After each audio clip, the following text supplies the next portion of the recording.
Olá, eu me chamo Vitória, faço bacharelado em Ciências Biológicas na Universidade Federal de Viçosa, campus Viçosa, e atualmente também sou integrante do Laboratório de Evolução de Invertebrados Aquáticos, sob orientação da professora Amanda Cunha. No último ano, eu e minha orientadora realizamos uma pesquisa cujo tema é o substrato como fator indutor da variabilidade morfológica em hidrozoários coloniais. Os hidrozoários são animais pertencentes à classe Hydrozoa do filo Quinidário, e um aspecto muito característico desses animais é o seu ciclo de vida metagênico, em que há uma fase de reprodução assexuada, formando medusas, e uma fase sexuada, em que essas medusas irão produzir gametas. Esses gametas, após a fecundação, irão formar uma larva plânula, que irá se assentar, se desenvolver, dando origem a um novo hidrozoário. Para aqueles animais pertencentes a essa classe, cuja fase mais duradoura é a fase polipóide, nós chamamos de hidroide. Nesse aspecto, nota-se que o substrato é algo muito importante no ciclo de vida desses animais, sendo esses substratos de caráter abiótico, como objetos sintéticos, ou bióticos.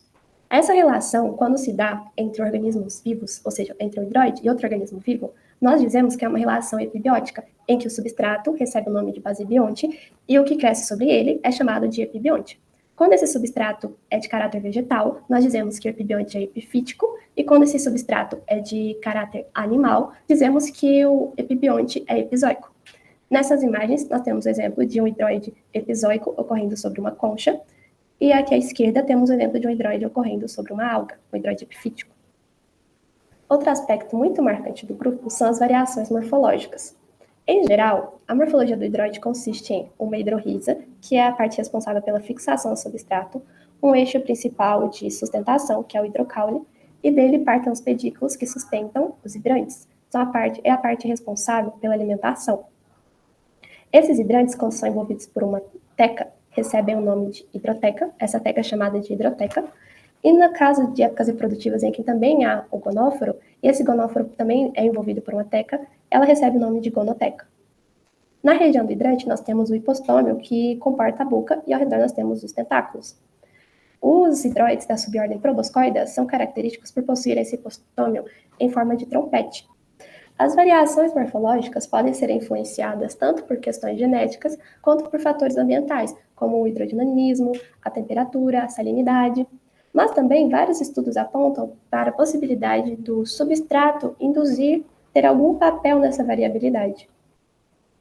Nesse aspecto, o nosso estudo teve como objetivo identificar variações morfológicas influenciadas pelo substrato.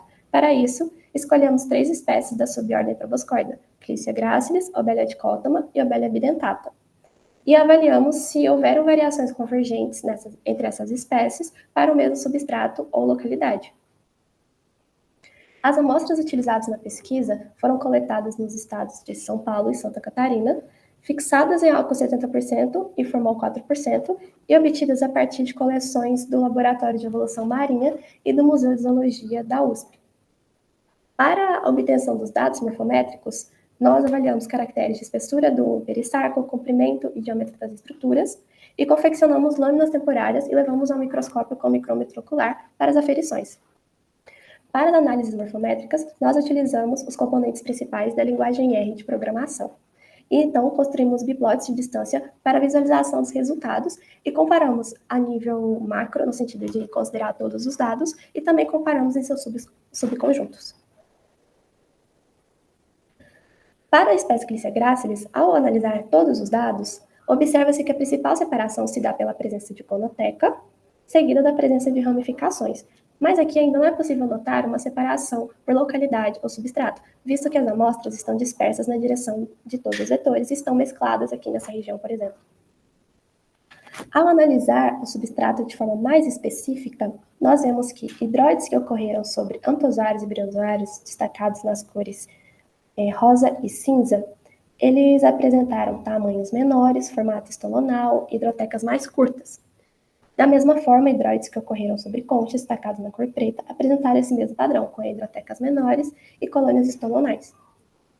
Para as colônias que ocorreram sobre esponjas, destacadas na cor laranja, nós observamos pólipos eretos com hidrotecas mais compridas. Em relação a hidroides que cresceram sobre outros hidroides, destacados na cor azul, vemos que não há um padrão muito claro. As amostras estão dispersas na direção de vários vetores, ou seja, para vários tamanhos, tanto grandes quanto menores, para hidrotecas mais curtas e hidrotecas mais compridas. Para os substratos vegetais, embora também houve uma dispersão das amostras, é possível notar que a tendência é por tamanhos menores e colônias estolonais. Para a espécie Abelha dicotoma, também considerando todas as medidas, a principal separação se deu pela presença de gonotecas e pela presença de ramificações, mas também ainda não é possível verificar uma separação por substrato ou localidade. Ao analisar os tipos de substratos, é possível ver que substratos que ocorreram sobre o substrato concha, aqui destacado na cor preta, tiveram uma concentração maior nessa porção do gráfico, que indica que os pólipos eram eretos, as hidrotecas eram mais cilíndricas e o perisarco menos espesso. Para as amostras de antozoários, briozoários e assídios, os hidroides apresentaram tamanhos menores e eram um pouco ramificados ou não ramificados. Para as esponjas, aqui em cor laranja, e os hidroides em cor azul, houve uma dispersão, então não houve um padrão muito claro.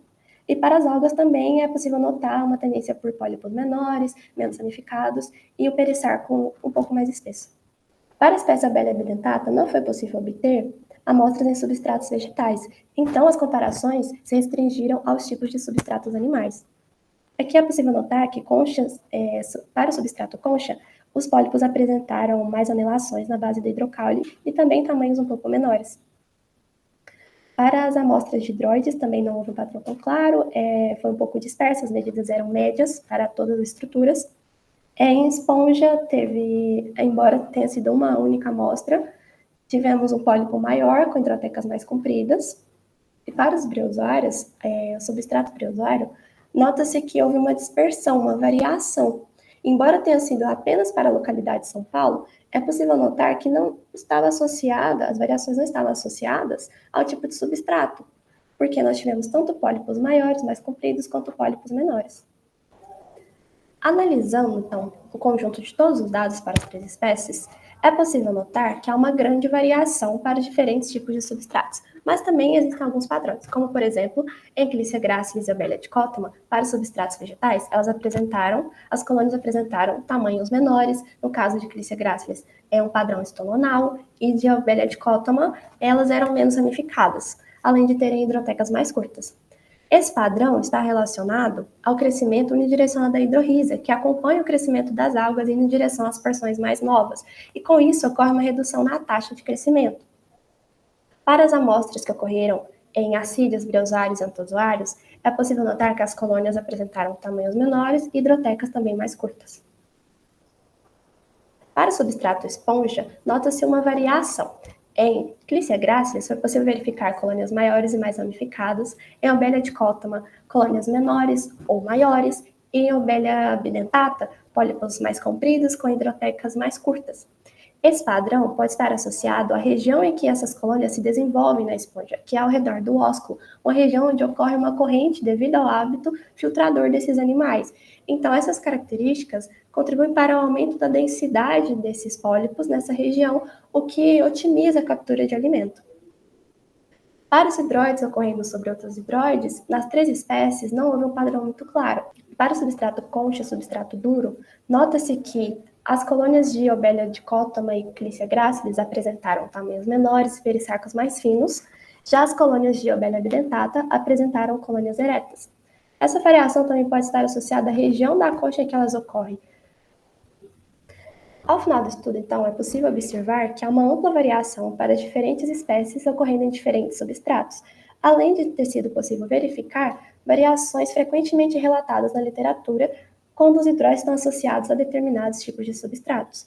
Também foi possível ver alguns hábitos, algumas variações associadas aos hábitos dos seus basebiontes.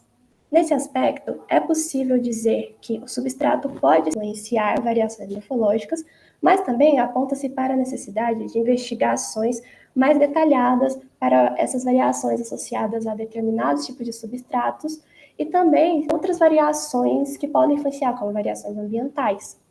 Transplantação de hidroides entre diferentes substratos trata-se de uma boa perspectiva para avaliar essas variações morfológicas relacionadas aos substratos em estudos futuros. Aqui, então, deixo algumas referências utilizadas durante nossas pesquisas e agradeço pela atenção.